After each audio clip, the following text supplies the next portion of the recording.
ի վերջո, եղբայր, մենք բոլորը ստեղ կանում ենք շատ կուլտուրական, մասնագիտացող հարցերի պատասխաններ։ Հայտի խոսք ասում եմ, որ բոլորը սուրճ են, սուրճ չենք, ոչ մեկս էլ սուրճ չենք, պարոն Նորյան, լսեք նոր։ Ես ուզում սա պատկերավոր խոսք է։ Հա, հասկանում եմ։ Այսինքն որ բոլորը տալում են, բա վերջ մեղավորով է, մենք ի վերջո, այդ զորամասում, Ղազարյան ջան, այդ կացարանում, հակը հրտեհային,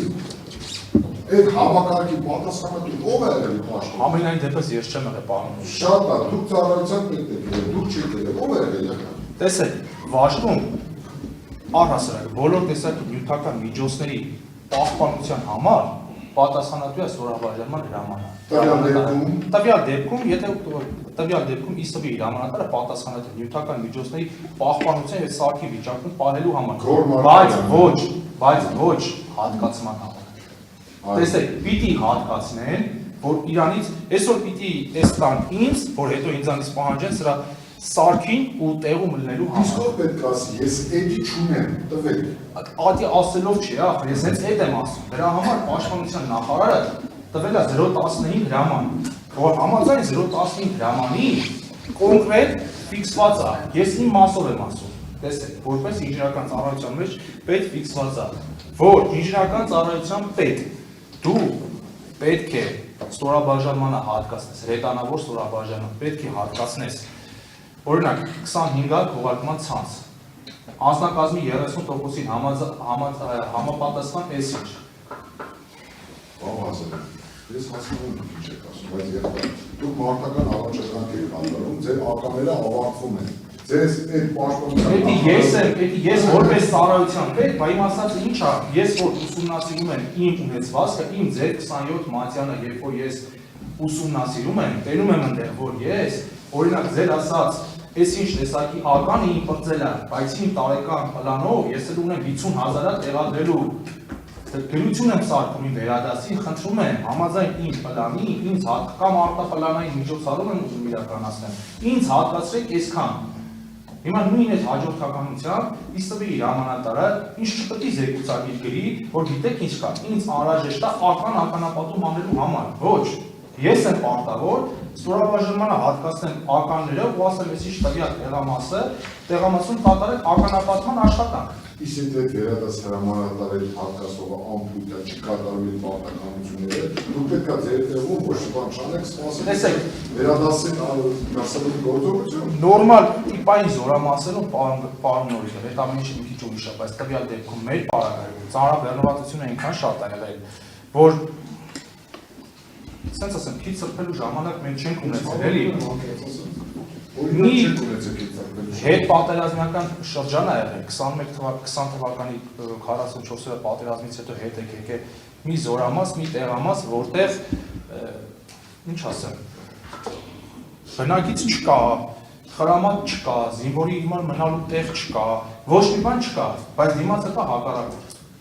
Շատ լավ, նույնիսկ այդ առումով այս հանգամանքները նկարագրելով հանդեպ ձեր իսկ անվտանգությունից ելնելով,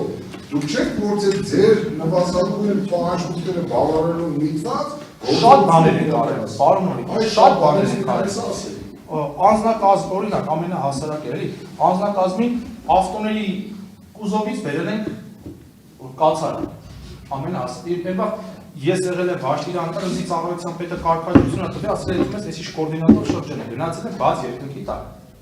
Մարտական խնդիրը ձեր ասածին հիմա գնացել կատարել են, եկել են մտել են ավտոների կուզովը։ Ղազարյան, ես պարտադիր ժամկետային զինվորական շարքային ծառայողը չեմ հարցնում, ես հարցնում եմ այդ զորամասում ծառայության պետի կարգավիճակ ունեցող անձի, ով է եղել այդ զորամասում հակարդային ծառայության աշխատանքների համար պատասխանատու սպան։ Թիկունքի պետը։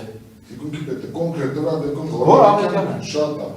Մարմեն Սարգսյանը ինչ-որ բանի համար պատասխանատու եղել է, թե ոչ։ Եթե Մարմեն Սարգսյանը հանդիսացել է հակարդային ծառայության պետ, այո, եթե ոչ, չէ։ Հիմա հանդիսացել է, թե չի։ Դե չգիտեմ, հիմա այս նյութական այս քրեական նյութի գործերով հանդիսացել է, թե չի հանդիսացել։ Դուք իմացել եք ձեր զորամասի հակարդային ծառայության պետ։ Մինչև, տեսեք ոնց է եղել։ Մինչև Մարմեն Սարգսյանը միշտ եղել է կոմունալ շահագործման ծառայության պետը։ Դե հիմա չեմ ասում, ես չգիտեմ հիմա իրականում ես երբևէ հակարդային հետ կապված Մարտին Սարգսյանի հետ առնչություն չեմ ունեցել։ Դրա համար չգիտեմ հիմա ինքը եղել է թե չէ։ Շատ կարևոր հարց է կա։ Դուք երբևէ ձեր ծառայության բերումով երբևէ հակահրդեհային աշխատանքի հետ կապված ինչ որ գործառույթ իրականացրել եք թե ոչ։ Դիմել եմ թիկունքի պետին, թիկունքի պետից ստացել եմ բացասական պատասխան։ Ինչի համար եք դիմել։ Ստորաբաժանումը հակարդային միջոցներով ապահովելու համար։ Բարեկամ հարցերի ամենաառաջին, բա որ դուք հակարդային գործունեության համար որևէ առումով պատասխանատվություն չունեք։ Դուք ինչի եք դիմում Գոռալեկյանը։ Թողնել Վաշտի հրամանատարը, դիմել ոնց որ ասում եք պատասխանատու Վաշտի հրամանատար։ Ես իմ հերթին զուտ որպես ծառայության պետ մտածել եմ իմ ստորաբաժանման անվտանգության համար, դրա համար դիմել եմ։ Այո, որովհետև եք առաջնորդվել։ Իմ խղճով։ Օրենքով չեմ առաջնորդվել։ Չեք առաջնորդվել ներքին ծառայության կանոնը։ Ներքին ծառայության կանոնագրքի 110 հոդվածը սահմանում է իմ ծառայության գծով։ Դա նորմալ է, որ առաջնորդվել է ձեր խնդրով, բավարար է եւ բավարարվածը շարունակել։ Բավարար։ Այստեղ մի հատ կարևոր հարց, որը ուղղակիորեն աղերսվում է ձեր իրավասություններին եւ ձեր գործողություններին։ Այդ շեշտը ո՞նց է հայտնվել ձեր ենթակառուցության տակ։ Ցուցմունքից մեջ նշել եմ, ես մեկ անգամ նշեմ, ես ասացի, երբ որ մայիսյան դեպքերի ժամանակ այդ տվյալ ստորաբաժանումը մինչ ողբերգական դեպքը գտնվել է Ազատի զինվորական կացարանում։ Մայիսի 13-ին, երբ որ հակառակորդի կողմից սանձազերծված գործողություն, սահմանների առաջ եկան եւ շատ վատ իրավիճակ, ինձ կարգադրություն տրվեց, որ ես գնամ Ազատի զինվորական կացարանի հարակից տարածք։ Գնացել եմ այնտեղ մոտ 10 օր ստորաբաժանումը ոնց որ ասացի գիշերում էր մեքենաների նկուղներում։ Դիմել եմ մեքենաների բեռնախցիկներում։ Զորամասի հրամանատարին դիմելով գյուղապետի հետ համաձայնեցելով, քանի որ մինչ այդ տվյալ զորամասի կացարանը մինչ մայիսյան դեպքերը հանդիսանում էր առաջին գումարտակի հրամանատարի հրամանատարական դիտակետ եւ դրան հարակից քարակետի դիմել եմ զորամասի հրամանատարին, գյուղապետի հետ համաձայնության ենք եկել եւ զբաղեցրել ենք այդ վերնշված հարցը։ Ով եղել է ժամանակի հրամանատարը։ Սիմոնյան Վիգենյան։ Զորամասի։ Հա, շատ լավ, ինչ եք զեկուցել։ Զեկուցել է, որ անձնակազմում տվյալ պայմաններում է թույլ կտակ, ես ինչ որ առաջ երազանքային գումարտակի հրամանատարական կետը թույլ կտակ այդ տունը օգտագործել մեր կարիքների համար։ Ասել եմ գյուղապետի հետ խոսացեք, տեսեք եթե հա, չէ, խոսացել եմ, ասել եմ գյուղապետը համաձայն է թույլ տալիս է թույլ կտակ, ուրեմն զբաղեցրուք ասել։ Իսկ այդ տան պայմանների մասին ինչ եք զեկուցել։ Տան պայմանները, որ ոչ մի տիպային, ոչ մի բանի չի համապատասխանում։ Ուղղակի եղել է զուտ ոնց ասեմ, տեղ որտեղ որ կարող գիշեր եք, բաց երկու տակից հա լավ ասեց ասեմ։ Այսինքն ավտոմեքենա Բեռնախցիկից ավելի լավ տեղ է։ Եվ ստացել եք հրամանատարի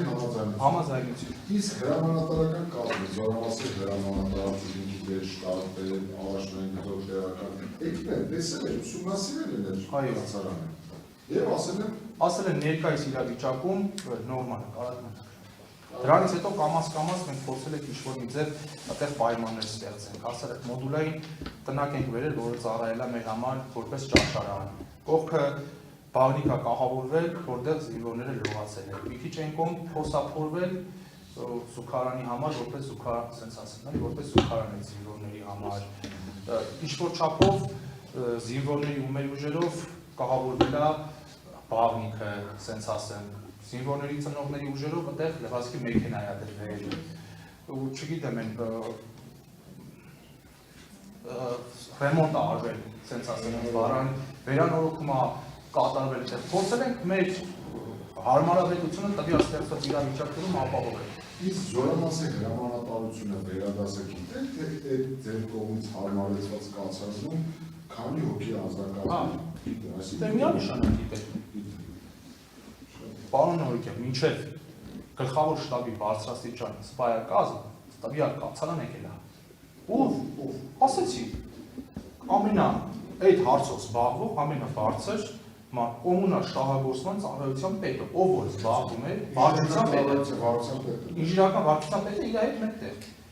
Մենք որ ասենք, տեսեք, էլի քաղաքացիական հասցություններ, էլի ինքը կոմունալ շահագործման վարչության պետը։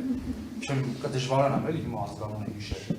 որ ասենք սենց էլի տեսեք ինչ պայմաններ է, ինք ասեց ոչ ինչ մի քիչ դիմացեք մոդուլային տնակները կահավորվում։ Բոլորը տեղափոխվել եք մոդուլային տանակ։ Ես էլ չգիտեմ դրանից բարձր, ելում ներքևից մինչև իրանց այդ ամեն ինչը հասու է եղել, ես էլ չգիտեմ ում պիտի դրա մասին մենք իրազեկեինք, էլի։ Մեր ձեռն էլ ոչ մի բան չի եղել, որ մենք կարողանանք ինչ-որ մի բան անենք, որ այդ երեխեքը դες եղավ, որտեղ բոլորը մեր վիճակում են։ Ու տվյալ իրավիճակում իրոք են մնացած տեղերի հետ համեմատած ամենալավ տեղերից մեկը տվյալ այդ կացարանն է եղել, այդ տվյալ իրավիճակում, ինչքան էլ որ մենք հիմա ասում ենք, որ ինքը այս թերություններն ու այս խնդիրներն ա ունեցել, բայց տվյալ իրավիճակում ամենալավ հասարակ են ամենահասարակ պայմանը, որ իրանք գոնե լողանալու տեղ են ունեցել, էդի հերիք, որ գոնե չեն քնել ու հաշ չեն կերել նույն տեղը, էդի նիկոնք, ու տենց մի քանի բաներ էլի բանում ենք։ Իդեալական չի եղել, մնացածի համեմատ լավ պայման, դե հիմա պատկերացրեք մնացածը ինչ վիճակում է եղել։